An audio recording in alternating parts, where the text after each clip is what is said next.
Colorado Buffaloes. Buff Nation. Stop playing. I'm back like Cook Craig. What did you see Coach Prime riding up on the Buffalo? Stop playing, boy. Stop playing with my Coach Prime. Y'all gonna stop playing with my Coach Prime. That's Buffalo boss. Stop playing. Man, I'm so excited. Let me get on to it right quick, right fast. Man, Coach Prime is having a conversation with Heisman Trophy winner RG3, and they chopping up and he dropping nuggets. Man, he dropping so many nuggets. I ain't have a bucket to pick up all these nuggets, man, so I can take them to market and cash them in.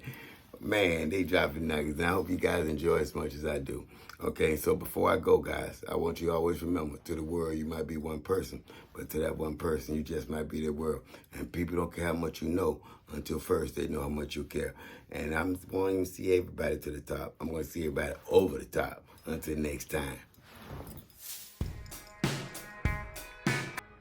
When I came last year to call your spring game, all cameras are around. You said, hey, these kids are not going to be shy about the cameras because the only difference between yours and ours is the initials.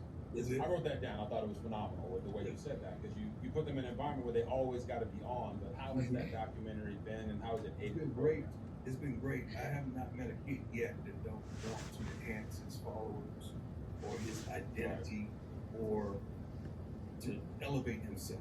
And with these cameras, with the light that we have here, it's unbelievable the numbers that we've generated. We should have had a team meeting downstairs with compliance and so forth, academics, and they was telling the kids about not betting and not this and not that, and they said $700 million was bet on Colorado game. $700 million. I said, can we get a bet? Oh my God! That's what was bet on our game last season. So they was just telling the kids, don't get into that. Somebody asks you, who's playing this week? Don't answer, don't respond, especially on social media.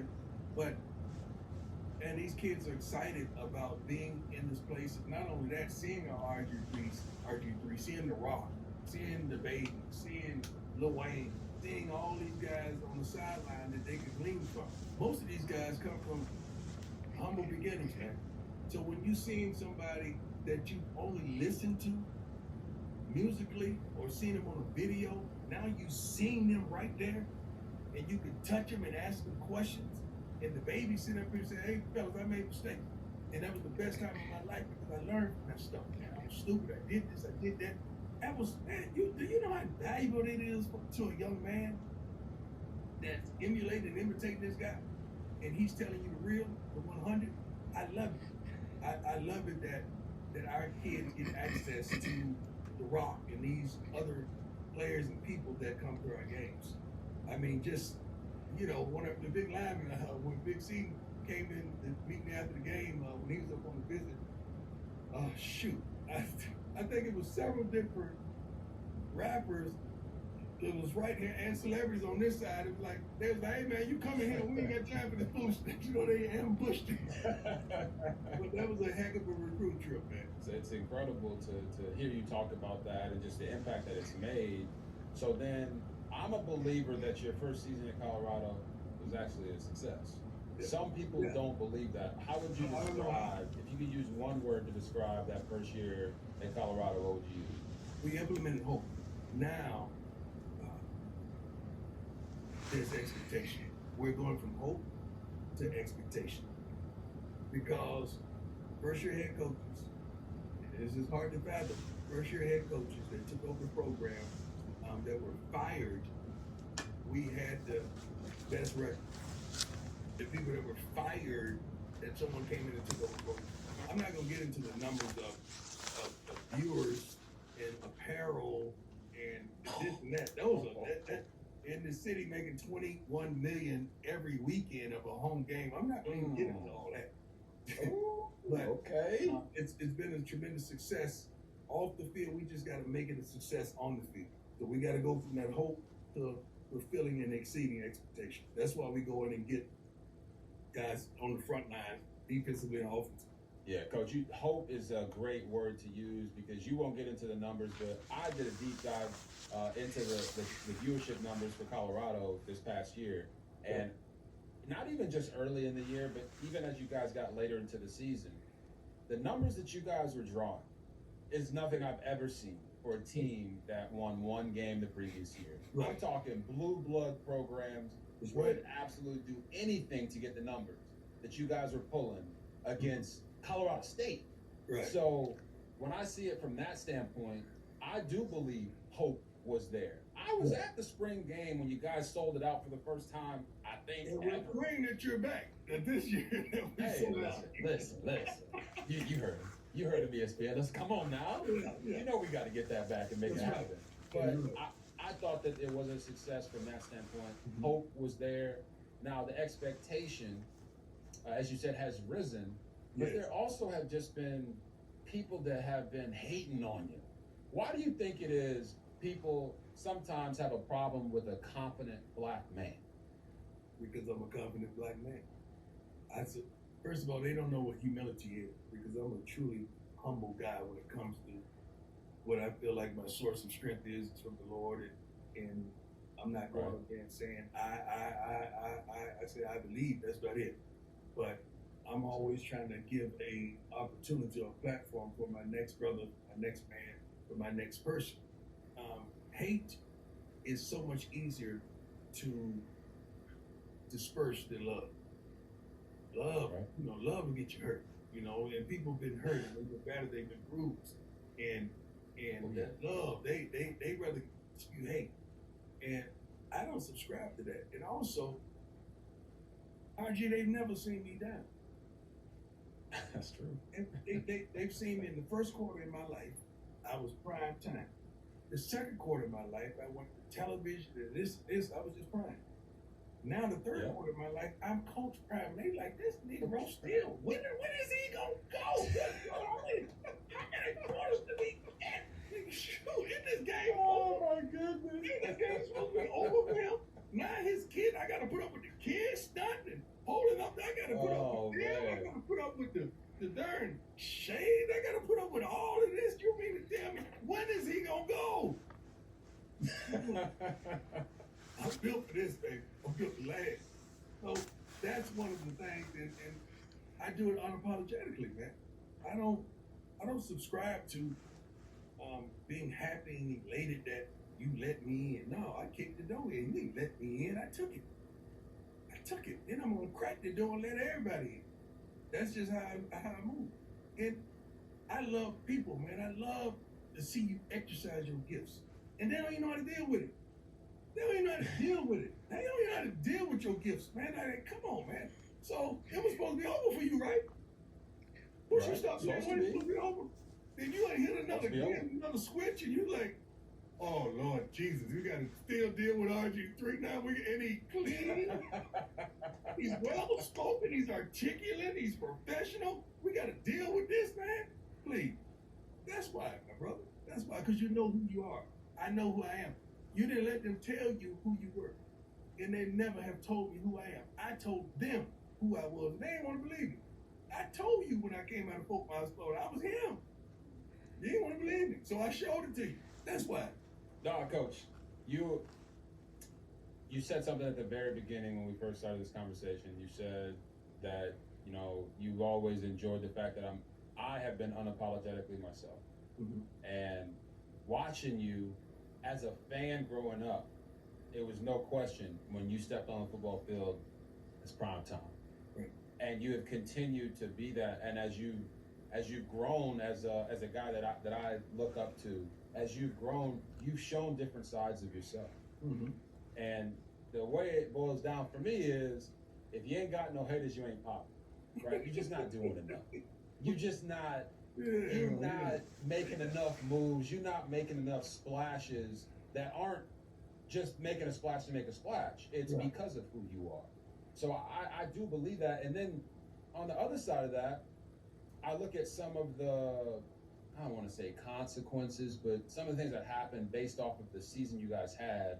Mm-hmm. And I wanted to ask you this question. It's a two-part question, because you've had some guys on your staff leave. Right? OC, DC, D-line coach. I know I'm missing another one in there, but some people might say, hey, it looks like some of your own people have abandoned you. No. Do you still believe now, Right. after the season that you guys had? What would your answer be to that? Well, first of all, I don't think people understand elevation. I think at this time and date right now, I think Auburn is looking for several coaches. Right? And I can keep going on and on, but I'm not going to throw nobody out there. Okay? Now you have my guy, Coach Saban, the GOAT. He is so powerful and so strong that he's affected 3 programs. He's affected Alabama by leaving. He's affected Washington by that guy leaving. And he's affected Arizona by that guy leaving. You don't know how cold that is. I'm like, Coach, you are killing them, boy. You are killing them. Yeah. And guess what? All those kids are calling us right now. Trying to get here. They want to come to Colorado. Exactly. So you're going to have that. But what I'm not doing is, first of all, we had coaches elevate. So now you mad because the coach left here and now he's the head coach again? Are you mad because the guy left here and went to his alma mater, and Coach Kelly at Auburn? He's my guy. I call him right now. He's going to be, hey, Prime, you mad? Now you have a couple coaches that went lateral, but that's on them. They didn't go down. Dennis Thurman was our analyst. Now he's going to be a coordinator in Hawaii. That's my dog. That's my partner. So, and the only reason I haven't hired a person to coordinate in the defensive line is because I'm not trying to be quick. I'm trying to be right. Okay. I'm trying to be right. I'm trying to be right because we have a staff that's built on a lot of guys that's been at pro level, man, that these kids can glean from. Like they've been in pro locker rooms in a pro uniform, and I'm trying to continue that. So sometimes I may have to wait for the interview to be over for an NFL guy. You don't know what I'm up to. I'm never caught naked. I'm not naked. Believe that. I just had to pull the trigger. I got my drawers on. So I like it. That's not the case. The case is we're going up another level. I've never decreased. I've always increased, man. So, and I think our kids deserve it. Our kids deserve it. So it's so funny that when it happens, when you see people moving from my staff is one thing, but you see people move from another staff is another thing. Right. It's all about the narrative or the story that they're trying to tell. And you saying that about you not trying to be first, you trying to be right. You gotta be right. I feel like right now in the media we could certainly, not even right now, it feels like it's been like a good 5, 6, 7, 10-year run where people are just trying to be first but not getting the story right. I don't subscribe to that's that. just my caveat there. You're right. But I don't subscribe to that. I don't want to be first. I've been winning on my whole life. I know what winning feels like. I'm good. So yes. I know how to win. I know what being on the top of the mountain yelling down. I know what that feels like. So I want to be consistent because my kids deserve it here. I love these young men. It ain't just a coach-player relationship, man. I genuinely love these kids, man. They my dogs. I mean, I was sitting up there, handing them chips out my bag yesterday. They're like, Coach, you got the hood chips. I'm like, yeah, Amazon, boy. Amazon. So we got a different relationship, man. That's why I said, guys, coaches, I want these kids to not only want to play for me, I want them to want to play for us. I want them to want to kill for us. So that's why you haven't named a DC yet. Yeah, I got 3 DCs. And do you know who? Do you want to announce that right now? Do you know who it might be? No, it might be several different, 3 people. It might be out of 3 people right now. But they're in interviews as well. So, they're really good.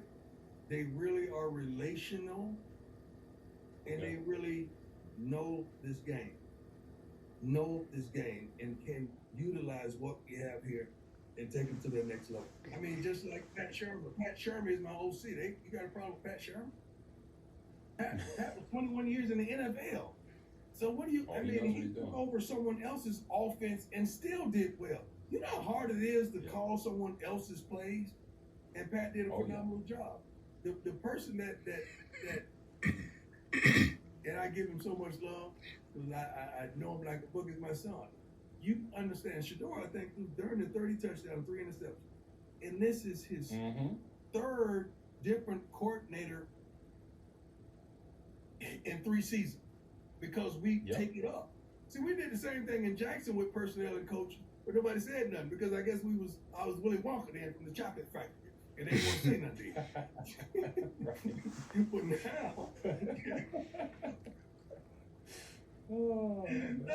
But now that I'm in another environment, you want to critique. But I change coordinators every year because I want to take it up. To your point, consistency is very important for a quarterback. The fact that Shedeur has been able to learn 3 different systems, or should I say have 3 different coordinators now. I guess this will be his 3rd system, with Sherman being able to put in more of what he's more traditionally done.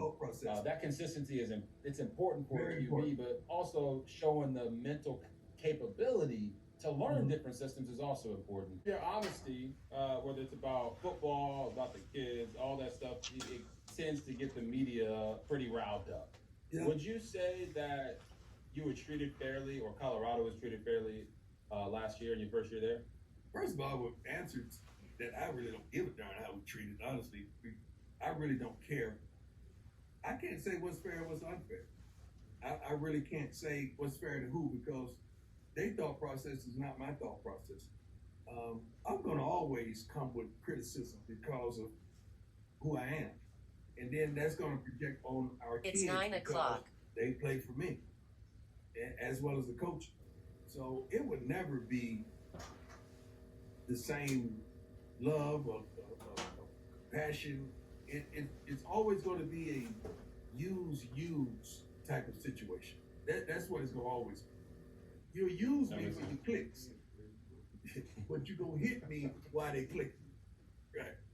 That's true. I was flipping through something like that. I seen 2 brothers talking about me like, I'm like, who they talking about like a dog? Like, it was me. They talking about me. Who we talking about? Oh, it's me. Like that. They didn't talk about me. And it was so, sometimes I wish it was a way to just take away a podcast like immediately. I wish it was sanctioned. Right. That you, because there's no validation. It's just, you're just trying to get clicks, man. Like, and we got to notice as people when somebody's just trying to get your click. And it's crazy. True. That's true. No, it's that I was told this in 2012 when I first got into the league. They said, the media will build you up to tear you down. And I hate that part of it, and I don't think that it has to be that way. But to your point, a lot of it has turned into that. Yeah. Hey, let's use this guy that's extremely popular, doing great things, and let's try to frame it in a way that if it starts to fall off just a little bit, there's a way for us to attack it and get more clicks.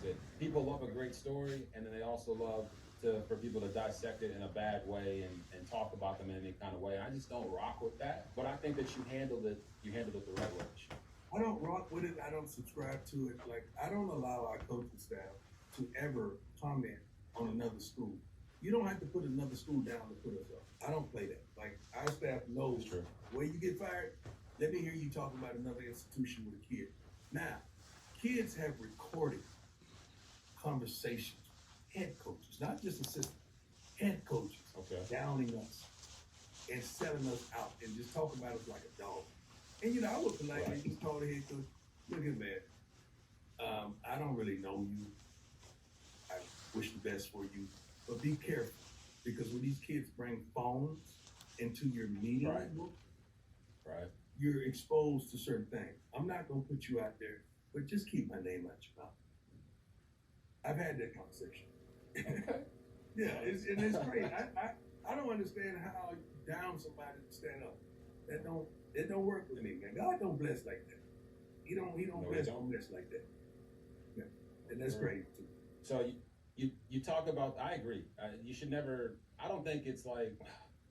Listen, man. Opportunities and whatnot. It's not like a piece of pie. Right. If you're great at what you do, you're gonna be able to elevate. And when you hit an obstacle, you just got to keep pushing forward, and you're eventually going to hit your breakthrough. You don't got to step on somebody to get to where you're trying to go. And that's where we're at right now in the media. Everyone's like, listen, my paycheck's more important than that guy I'm talking about or the story that I'm telling. So if I got to say something to fire people up, I'm going to say it, because he ain't paying my bills. I got to pay my bills. Well, there's a way to pay the bills without tearing people down and having things attached to their name that shouldn't be attached to their name. But there's no longevity in that. There's no longevity in that point of tearing someone down. There's no longevity in that. And to be honest, Coach, it feels like it's a little bit of the Cat Williams effect right now with what Cat said on Club Shay Shay with Shannon Sharp. And now it's not I don't want to say it's now happening more frequently. I just think that when something like that pops up, it's like boom, boom, boom, boom, boom. You just start seeing it go spread like wildfire. Not everybody's trying to do these different things and tear people down in a certain way to try to shine a light on themselves. And I say all that because it feels like all of that coming together with social media and NIL and the transfer portal, it has driven away some of the greatest in our game of coaching, or at least gotten them, made them move to different areas. And you said this, and Charles Barkley agreed, but you believe that all the changes in college football, NIL, the portal, and even so into the media has chased away the GOAT of college football. Yeah. Why do you feel that way? Mainly because I know him, and I know his heart, and I know he loves this game. But when you're sitting there watching how this thing plays out, and you're watching the obstacles you got to go through, and you're seeing, you're dealing with parents that are parents/agents, homie slash the bag man. You're dealing with so much craziness, and I get it. So I know he's getting it at a whole nother level because I get it when I'm meeting with parents and these young men. Old school guys that were built their lives on hard work, dedication, and trying to treat people right. They don't see that formula working, but it still does, but they don't have the time. I mean, Coach has done some tremendous things in our game. Coach is financially secure times 20. It's like, man, I don't need this. I don't need this. I ain't got time to be a darn lineman on the open market right now is at least $500,000. I don't need it. I know he don't, I want you to play because I want you to get compensated, but play first because you love it. Not the first thing to come out your mouth is the bag. And he's just different. He's built different. I'm built different. No one gets to see the fun side. Even when I'm in a production meeting, with him, I got a chance to call his game this year against South Florida, and he's an intense guy. Yeah. But I know there's a fun side to him. Do you have any funny stories with him or about him that you would share? I don't have funny stories, but like when we're sitting on set and we're looking at the lines that's coming up, and then he has to project his lines, and they may be a little different. I say, give me that. I'll take that. You take this. Let's do it this way. Like, Coach, how would you do it if you was coach? I would just say, let's say it. Let's do it. We're going to change the whole script right now. Okay, this is what we're going to do. Coach is going to say this. That's what we do. And that's why they come off well. And it's been a pleasure working with him because those are 2 days I get to glean from the greatest. Yeah, I get to sit at his feet and say, hey, tell me about this, Coach. What happened with this? Oh, tell me about this. How do you choose this? Tell me about your practice schedule. I mean, I get to go through all of that with him. The commercials are great, and you can never take for granted the opportunity to learn from the greatest. So I'm glad that you're clearly taking advantage of that. But then when you look at this from a holistic standpoint, the GOAT of college football is gone from the coaching ranks. Now Shadur's out there recruiting Alabama players, and I want to know, what's your pitch? What's your pitch to those Bama players who are thinking about going to the portal? How you going to get them to come to Colorado? I text him, man, you crazy. That's what I texted when I saw him. This tweet, I was at the crib in Texas. And I saw that, I said, man, you crazy. I said, we got to win, man. We got to win. I mean, that's what he's on. But you talking about probably our best recruiter is Shadur and Travis, right? Kids want to play with them. They want to get down with them. That's why the whole offensive line has been changed. The whole receiving core, not changed, but enhanced tremendously. And so I can't wait to see them even get down and get ready, preparing this offseason. I think they started working out like an hour ago. It's going to be phenomenal, man. So it's something. It's a lot of movement, but it's a price tag on everything nowadays. It ain't just a kid, man. It ain't just, man, the DB jumped in the portal. They need to just jump in the portal with what they cost. It's just quick and easy. Hey, 100,000 here, 50,000 here, 500,000 here. 50. Oh my God. They get your walk on these days. They paying like that, Coach Prime? No. Ain't no thing like it, man. God bless their soul. That's I'm unbelievable. happy for the young man.